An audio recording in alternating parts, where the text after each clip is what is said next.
Hey, I wanted to make a video about the mind of a contemplative group therapist in a postmodern world, kind of letting you know some ways to look at the process of what happens with your mind as you lead groups.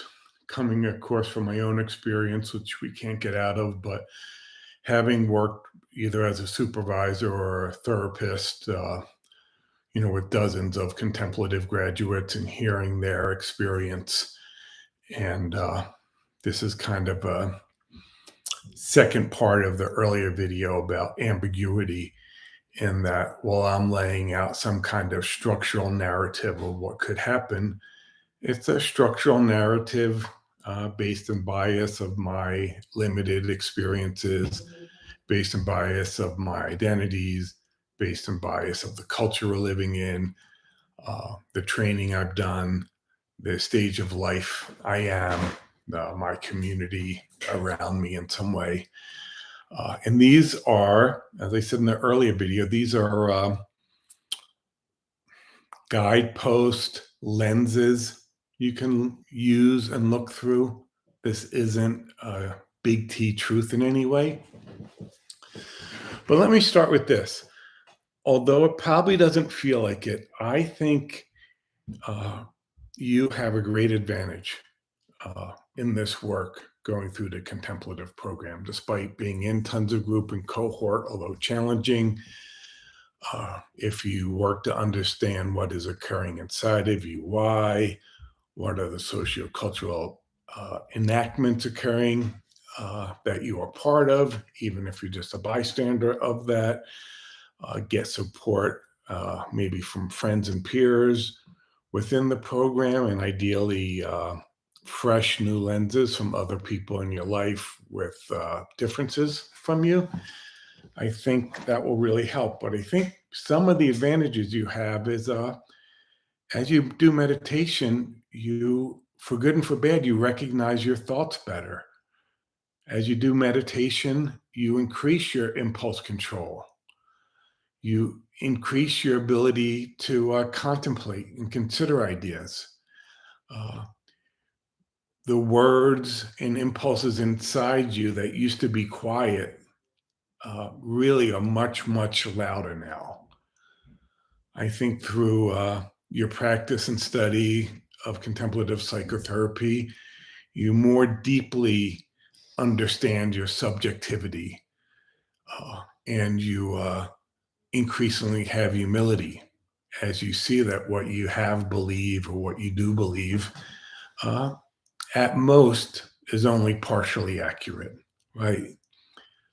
I think you have a deep understanding of the forces of karma. You understand that shifting tides are not easy for yourself, uh, for others, for systems, for cultures. Uh, but you also believe and have seen, I believe, that change can happen, that even habitual patterns or repetition compulsions are impermanent, and that each moment is new. And you can catch yourself when you're on autopilot and consider something different, something new. And this is from the deep mind training and effort and struggle that you're going through. But this is very unique skill set that you are developing that most therapists do not experience or work this hard in these areas. So I think this is what happens, maybe one paradigm, one guide uh, for the life or the work of a contemplative group psychotherapist. So I think prior to the group starting, whether it's a new group or an existing group, you might come in with ideas of what you want to say, what you may want to do, who you may want to check in on, who got lots of attention last week, who might need more attention this week. You might have realized that you've been neglecting some aspect of somebody and want to try to make sure you get to it in this time. You may have, if you're working in an agency in some way, you may have a certain manual or topic that will need to get covered in some way, or even if you're not, if you're working in with a group that has some psychoeducational elements, you'll want to get to that. And contemplative therapist is considering options. You're like, oh, do I get to that first? Do I do check-ins first? What's better? What's worse? Why? You could talk to your supervisor, uh, and they'll have ideas. But really, unless you're being micromanaged, you have the choice. And you also are learning from your experience. So you'll say, I'll get to the psychoeducational piece second after we check in. And then you see that as check-ins happen, you never get to the psychoeducational piece. And so you might realize that you should do this first. And then you see how that goes, and you get some responses from that. And you might have the idea that people should come forth with what's important to them. And then you might have the idea, like, maybe I'll take an agenda or maybe set goals of what we want to do at the beginning of group. So even when you enter group, there's lots of thoughts and ideas that you are considering. You may have trained in one specific group theory or multiple group theories, and you may have paradigms and guidance from that theory of how you would meet that moment.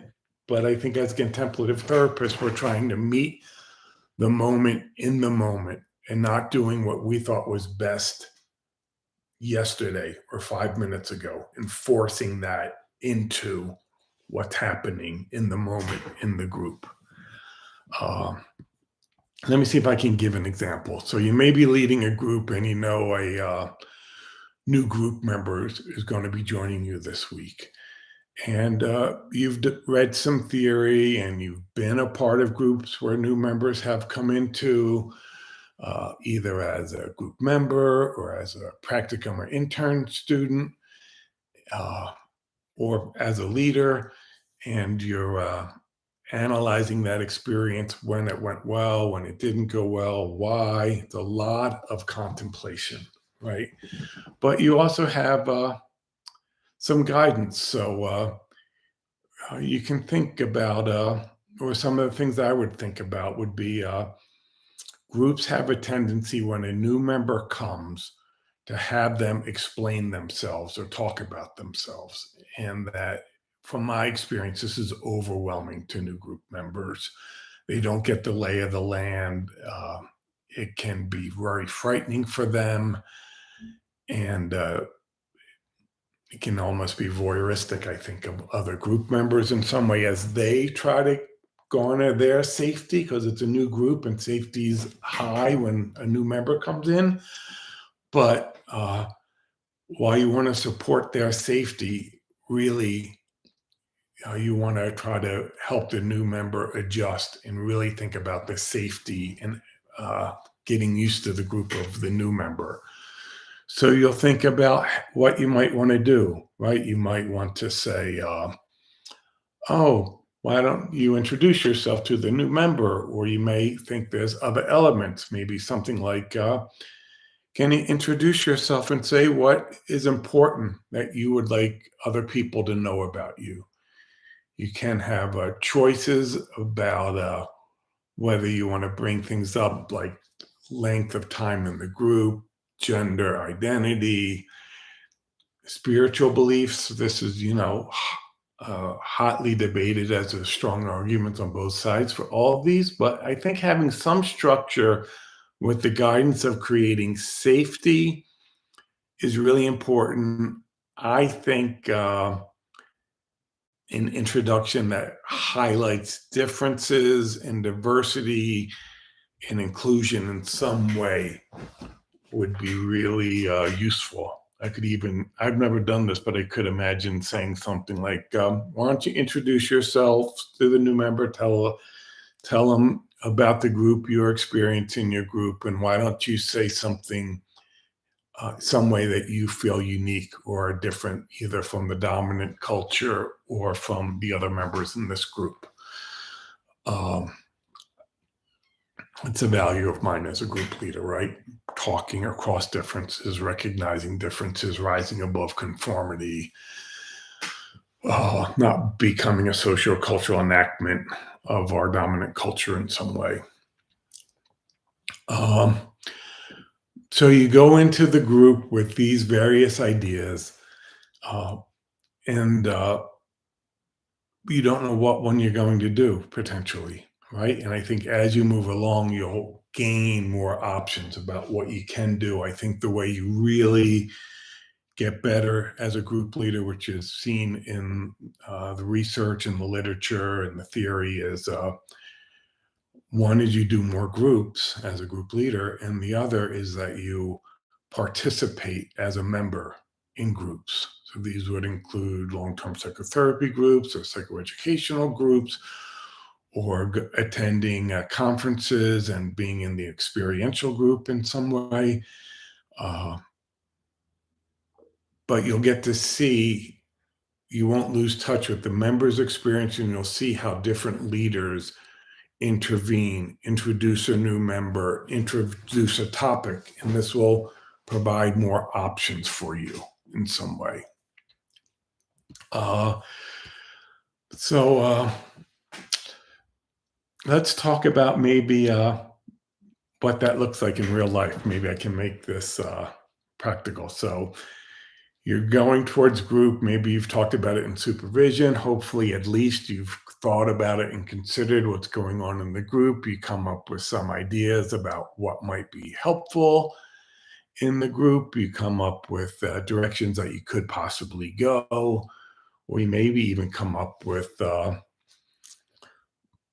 some decisions about where you'll definitely need to go and will force the group to go. For instance, if it's somebody's last group, I would want to make time to acknowledge that.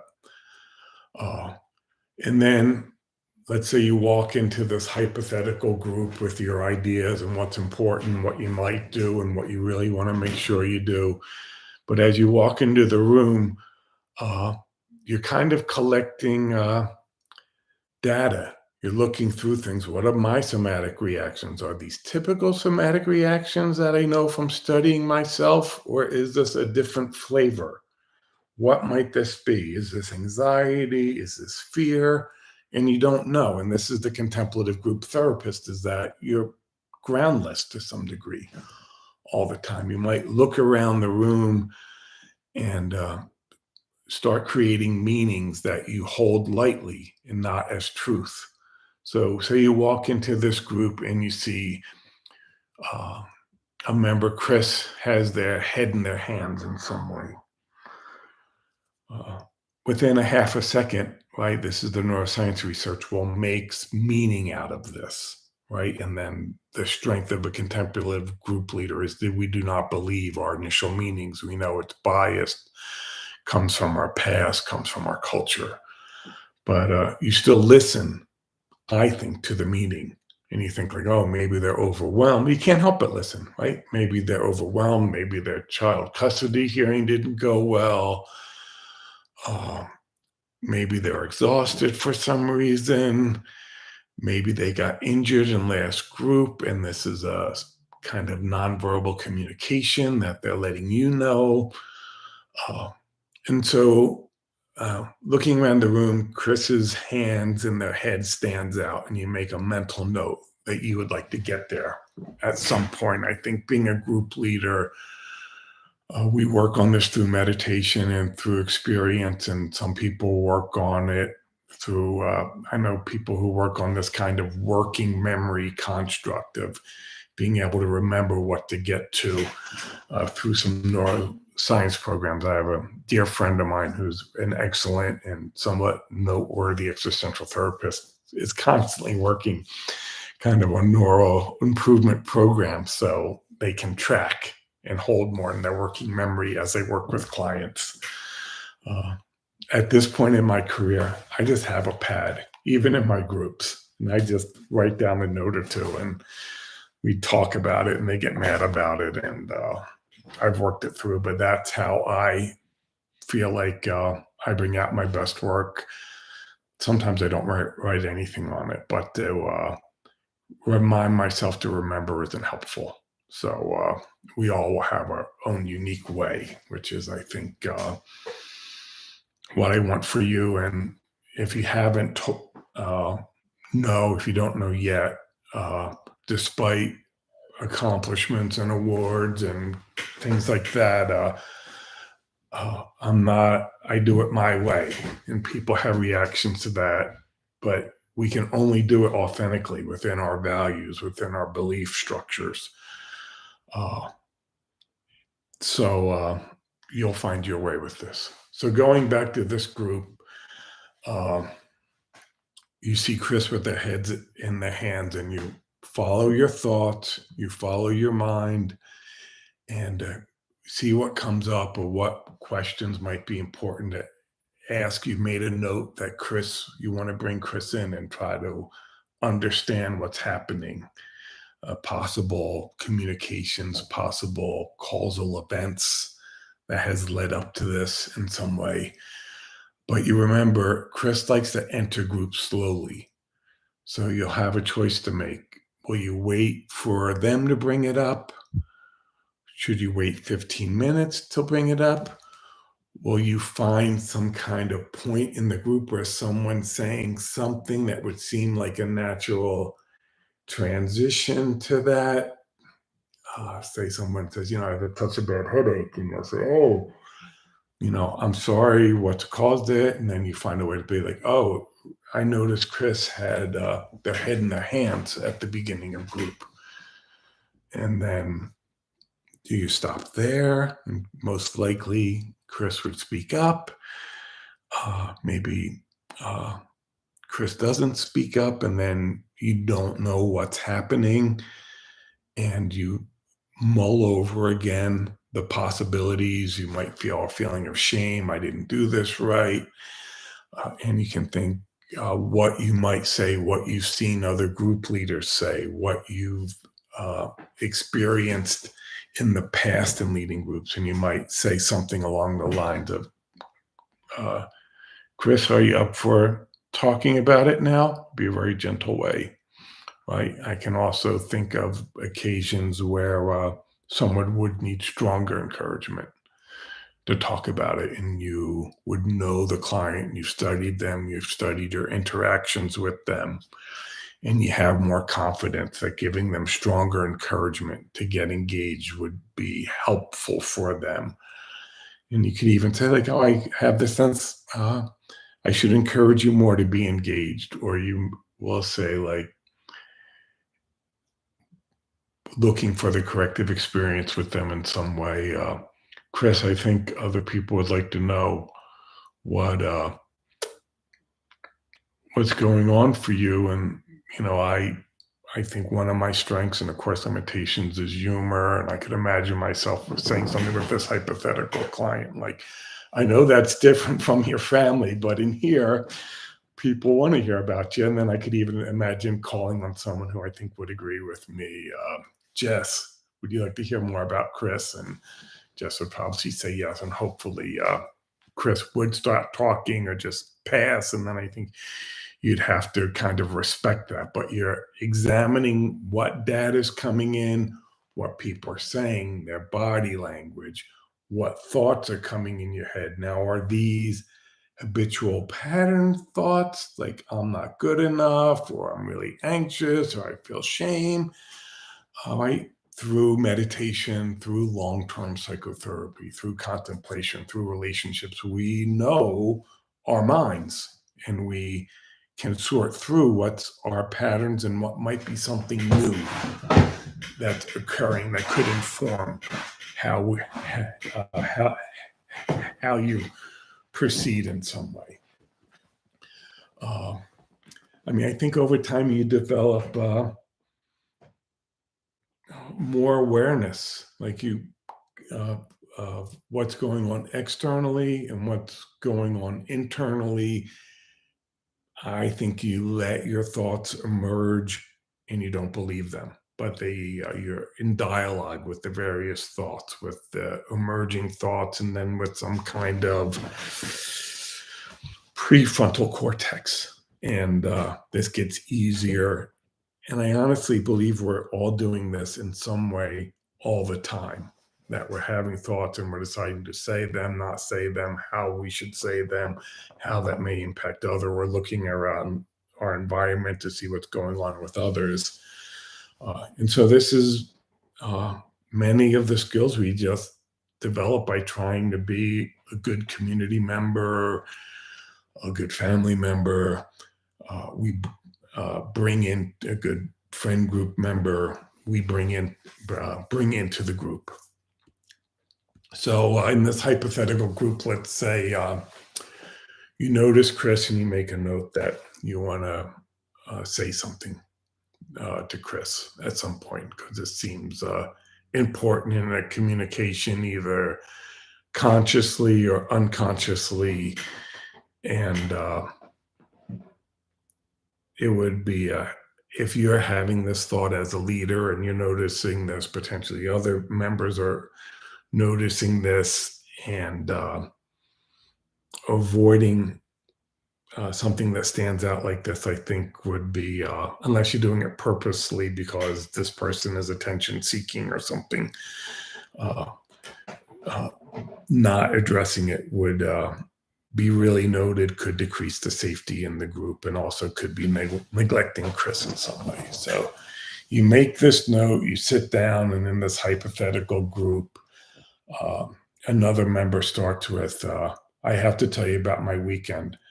I hit and killed a dog while driving drunk, and I spent this past weekend in jail. And you can't run to the Yalom book or the Kakauskas book to find out what do you do when someone starts a group like this. The variety is just overwhelming. I've had experiences like this, and I've had experiences like this where I froze and felt responsibility, like I was supposed to do something really wise there. Uh, Maybe you try to unfreeze in whatever methods you have of unfreezing. Say, hypothetically, if this is me, I could imagine being disgusted, right? Being really angry, seems very neglectful, painful. The dog, the family of the dog. Is there a child that loves this? This happened to me, actually. Funny I bring this up, that a drunk driver hit and killed one of our dogs when my son was 4. I've seen a lot of painful things in my life, but that was so painful to see my son's unreconcilable grief and my grief around his grief. Uh, so you notice your disgust, your anger. In this example, you may notice your associations, your memories, right, that are going on. You might notice your impulse to, you hate people who drive drunk and you want to yell at them, and then you have good impulse control from your meditation and awareness so you don't do this in some way. And then you, uh, through being in groups and leading groups and reading, you'll have more ideas of what you could potentially say. And I was always of the mindset, particularly early in my career, that I just say something, that oftentimes ignoring it is worst, right? I would wait sometimes to see how other people would respond. It's the wonderful thing about group, is that other people will respond. Where in individual psychotherapy, people say something, they stop talking, they look at you, and then you got to say something. And I would often say something, right? Like I would tell, I wrote things like mirroring back the content, mirroring back maybe a thought about it, mirroring back the underlying feeling or even the expressed feeling, which often is enough to keep people going. But in this example, some things that come to my mind might be, oh, what happened? It's not my way to do individual therapy in group or to make that many interventions directly towards a specific member. I'm always trying to bring more people in.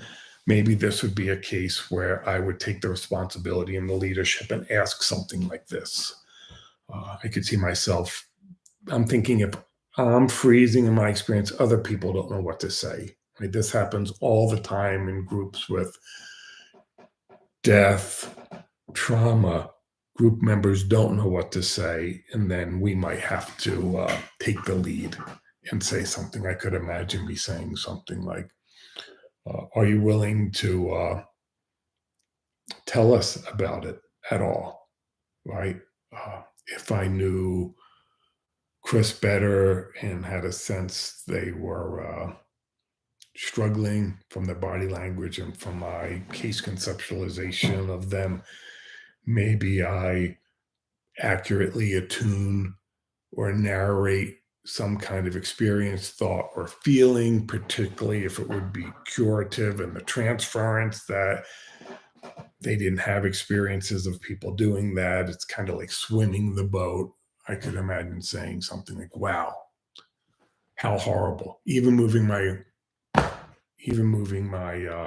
body, right? And that may not be for everyone, right?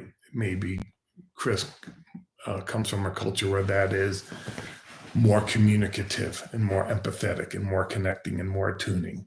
And you would consider this. It might be that's not the right approach, right? And it's probably a habitual pattern of mine to talk with my hands, but perhaps hopefully if that wouldn't be helpful, I would have the awareness of to not do that and consider other options in some way. Uh, so, I mean, it's really hard to do, but I think if over the years you get more relaxed, and when you're more relaxed, you can be more creative. You can think more. When you're outside of your limbic system, there's many, many more possibilities than just survival. Uh, so, in this example, I might mull over, does Chris need love? Does Chris need forgiveness? Should I go for it right now? Or do they need to kind of stew in their sadness or maybe even stew in some shame about themselves before they could even begin to allow themselves to forgive themselves? In some way, it's kind of like this idea if you compliment someone with really low self esteem, you're actually breaking the therapeutic alliance because you're kind of minimizing their experience of themselves, of how they are so horrible, by saying that's not true. And clients will leave if you do that. Clients do not like that. They came here to talk about their deepest feelings and they want it to be reflected and attuned and tried to be understood. And it's a process, right? Particularly with this example of self esteem or forgiveness or shame, that quick rescuing often doesn't help. And you've studied shame and you've read about it and you've worked with your own shame. So you have these ideas in your head in some way. Uh, and then, from my mind, one of the narratives in my mind, in my training, my supervisor in my head is not to do this individual therapy. So I might go to a supervisor in my head, which would say, how could I bring someone else in for this, right? And maybe someone who's connected with Chris. Maybe I would say, oh, Pat, how is this to hear what happened to Chris for you?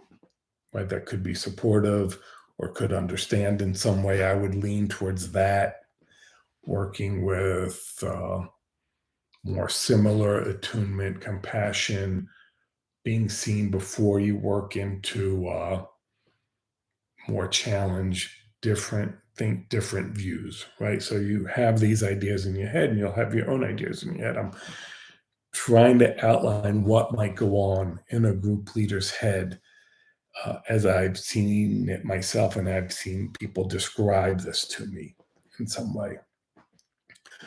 Uh, so say I ask Pat, oh, how did this impact you? And Pat starts talking about a pet they lost or thinking about how horrible that is and enters dialogue with Chris or something like that.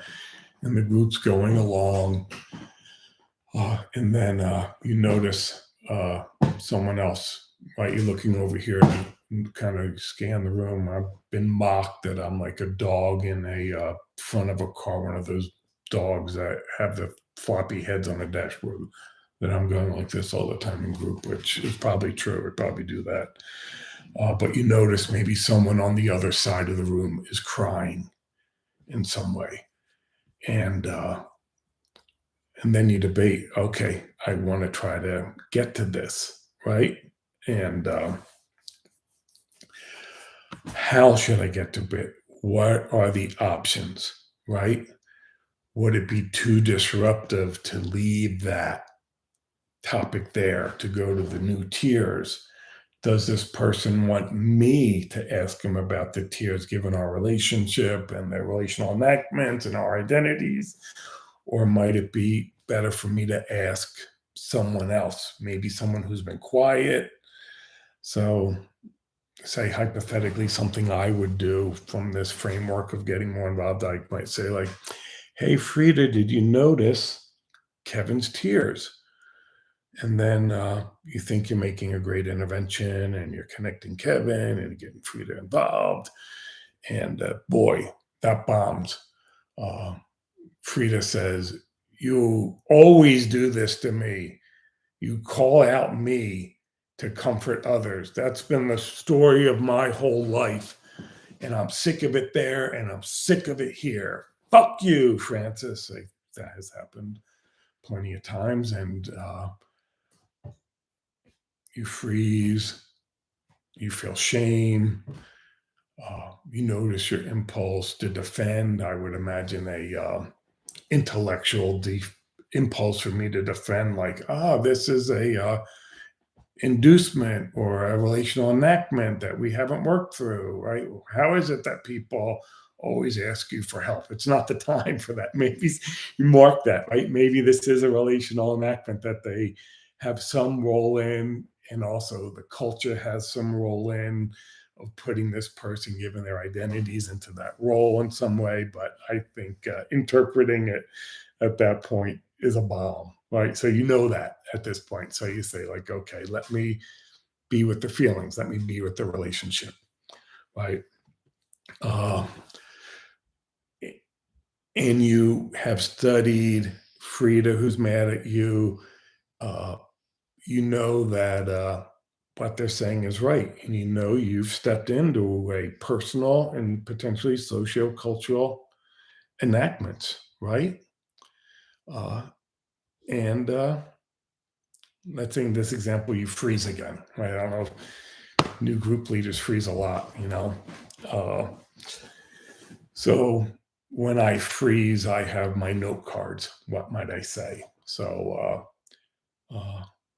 I might say something like, from my note cards, or repetitions or things that my fallback group interventions when I don't know what to say would be like, oh, what are other people noticing now? How is this for you to see Frida mad at me? Uh, can anyone, I would probably say something like this. Can anyone see how Frida's right? Uh, and people would join in some way, right? So, um, say you do that, and then boom, all of a sudden the group's on you. You're terrible. Here's your character. And usually, most groups you'll experience as a group leader have their full range of projective processes and stories and creations they have in their transference from their past and their past relationships, but also shocking how times they also see something very, very true about you, often something very true about you that is outside of your awareness, or you try to keep outside of your awareness in some way. Right? It's one of the great benefits of being a group leader is you're constantly growing if you can tolerate it, right? And then I'll just use my example. So the group's all attacking me. Uh, Painful relational enactment for me of my past, uh, all my impulses. Let's physically fight them. Let's leave. Let's attack them back. Let's fall on the floor and cry. Let's look for someone to save me. And through your meditation practice and your personal analysis and your treatment, these aren't foreign ideas. Right? You've been in group for years, say, and your impulses, your reactions, your habitual patterns about getting critiqued and getting criticized. And, you know, you don't want to do that. You might want to consider doing one of them in some way. Uh, so this is happening, and uh, maybe saying, you have your road interventions. Is there anything else about me that people want to make sure I notice that's horrible about me, if it's just moving into sadism and not constructiveness? Or maybe I want to validate back and say, like, I understand that impacted our relationship, that I put Frida back in this role, even though we all are aware of that, right? Uh, right. I can imagine asking, these are trained interventions, but also authentic. Frida, is there anything you need from me? And I think this example I'm describing is actually a gender microaggression, if we're considering Frida to not be male. I'm thinking of Frida from Reichman when I say this, right? The great psychodynamic expert on psychosis, endlessly compassionate. Uh, and could I acknowledge that and own that? And would that be healing? Would that, right? This is the research, that acknowledgement of the impact and hearing the impact uh, is actually healing. Right? I know this is a debated topic in here about how to work with microaggressions and diversity issues in group. I feel like, there's good resources there. But this would be one idea from knowing the literature, from knowing the research, by talking to peers, by being in supervision of something I could do with that, right? So this is going on, other people getting involved, other people are playing the role of bystander and savior and protector of Frida, and then savior of me, and it's super complex. And people are saying, this reminds me so much of my family. I'm so sick of people fighting, or I'm so relieved that this is different than my family. And we're talking about real things, what's really going on. And I appreciate you not being defensive, Francis. Or someone will say that, and then someone will say, you're still so defensive. Right? I think being a group leader, if you work transferentially, you'll learn to live with this. And people will have very different views about you. If you're a member of a group, everyone has their own story about you, with some truth and some not truth in some way. So let's say in this group this happens, and all of a sudden you look up, you're very involved, and you realize that you never said something to the member who was crying. You asked Frida to connect with Kevin, who was crying, and that just went in a whole different direction. You got engaged, the group did it. This is an enactment for Kevin to be neglected in their pain and fear, and you fucking feel horrible about it, right? And you go back to the possibilities, right? And reading group case studies, being in group, going to group trainings, being in demo groups, watching demo groups, right? These are all ways you collect more possible interventions. And then sometimes you're just creative, right? So I think if I was a group leader here, just because I'm so habituated into trying not to just directly be one-on-one therapy, I could imagine saying something like with someone who would connect with how I understand Kevin's life experience of getting their pain neglected or marginalized. I might ask another member, orchestrate them trying to build a bond and link. Let's say I say, uh,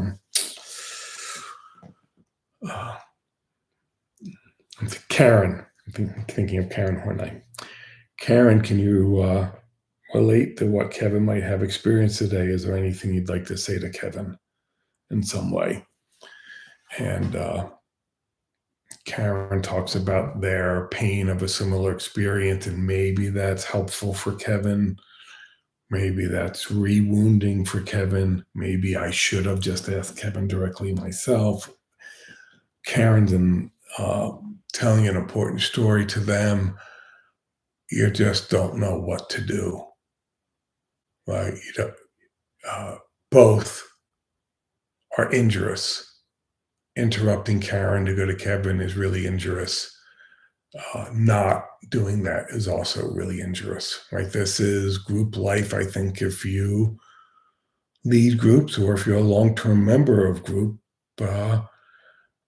relational injuries are your class is gonna hate this. And you can disagree with me, but to some degree, unavoidable. And we work at healing, rupture and repair. What happened? How do we understand it? What's everybody's parts in it, right? How can we do it differently? That's the healing, right?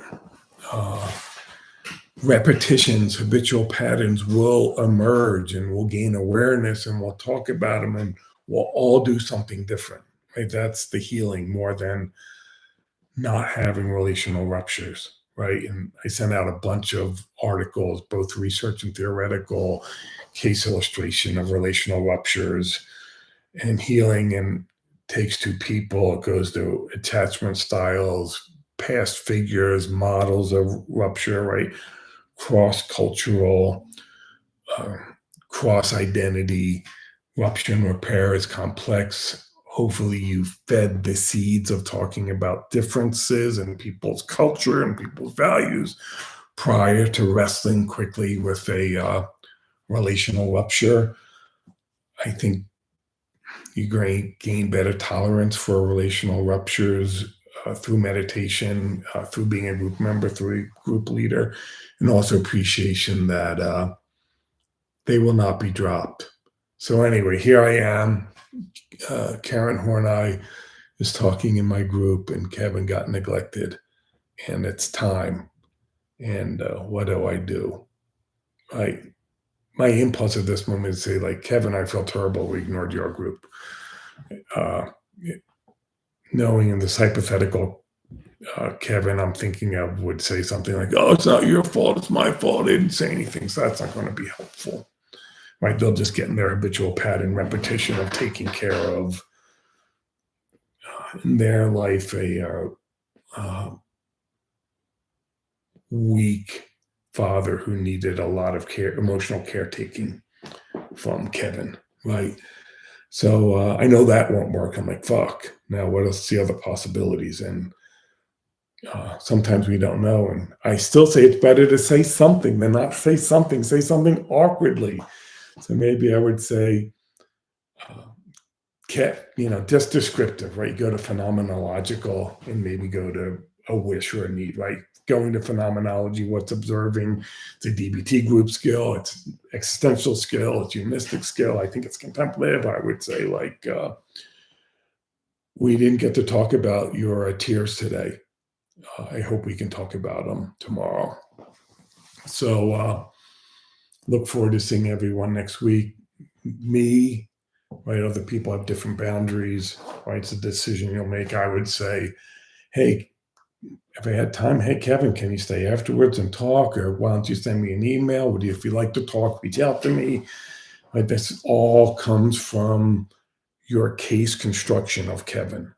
What is a helpful corrective emotional experience and what might be an enactment that wouldn't be helpful in some way? So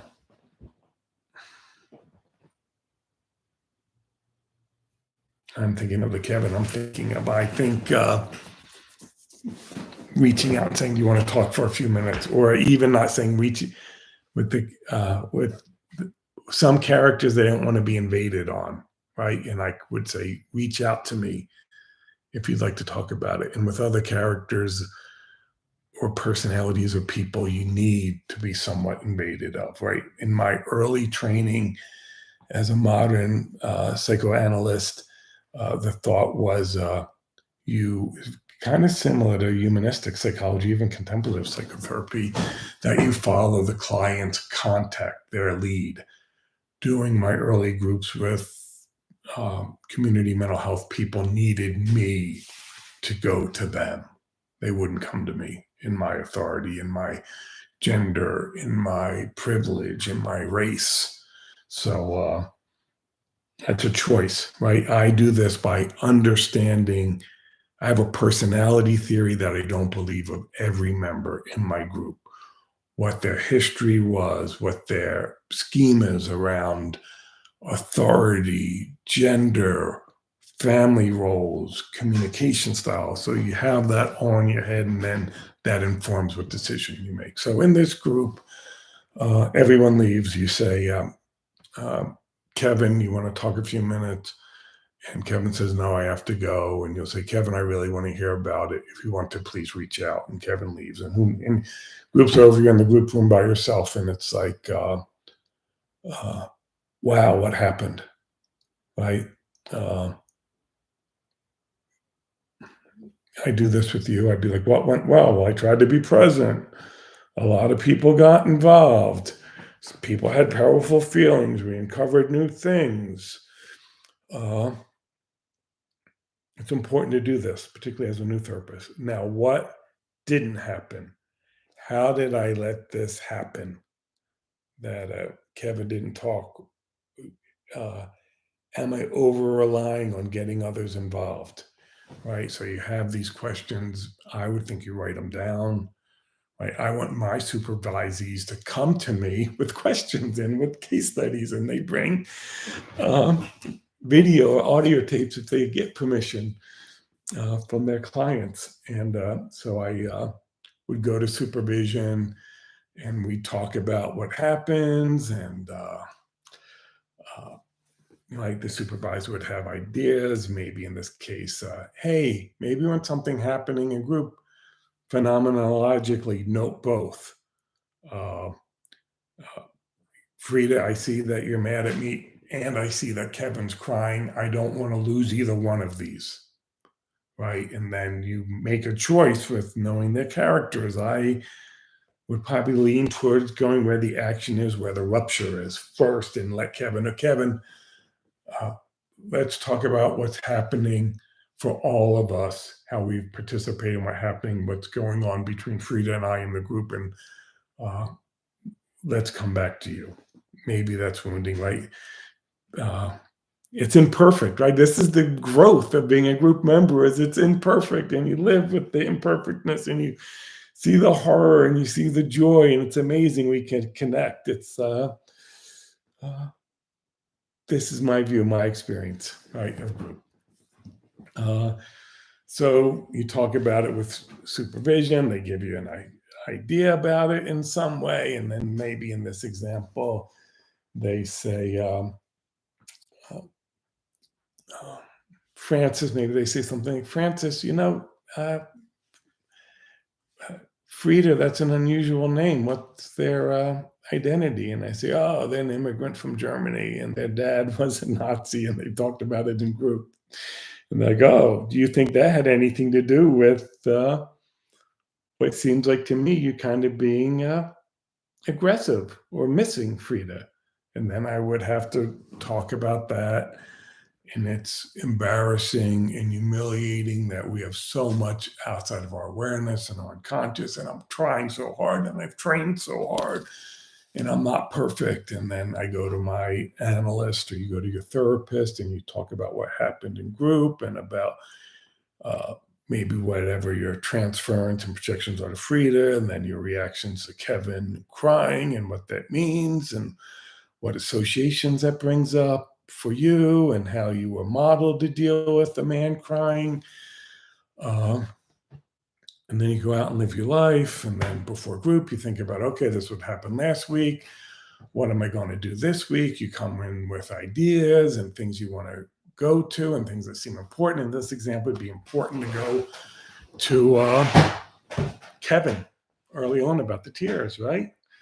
And you do it again, and you lead a group, and you reflect on it, and you get supervision, and you read ideas, and you're a member of a group, and you acclimate increased possibilities. And the advantage of this contemplative model is we are aware of our habitual patterns. We are open to new possibilities. We are open to new learnings. I think, meditation practice shows this increased um, kind of awareness, sensitivity, some increased um, neuroflexibility, executive increases in executive functioning, decreases in defensiveness. So you have the ground, right? You have the ground. And this is the life of a group leader. This is the life of a contemplative group leader in a postmodern world that it's very enlivening, very complex, very imperfect. Uh, and if you don't do it horribly, it's in great service, I think, to the people. And for each person that you help, it radiates out and improves their family relationships, their friendships, their partnership, their other roles as coworkers, as parents, as children of parents. And it's, karma is real, and these good deeds and changes could expand in the world. It doesn't make everything better. But all right, I wanted to try to get inside the mind, give you an example of the mind as I see it, or I heard it described of what a contemplative group leader is in contemporary practice. I can't believe you listened to it to the end, but maybe it'll be helpful for you. All right, bye.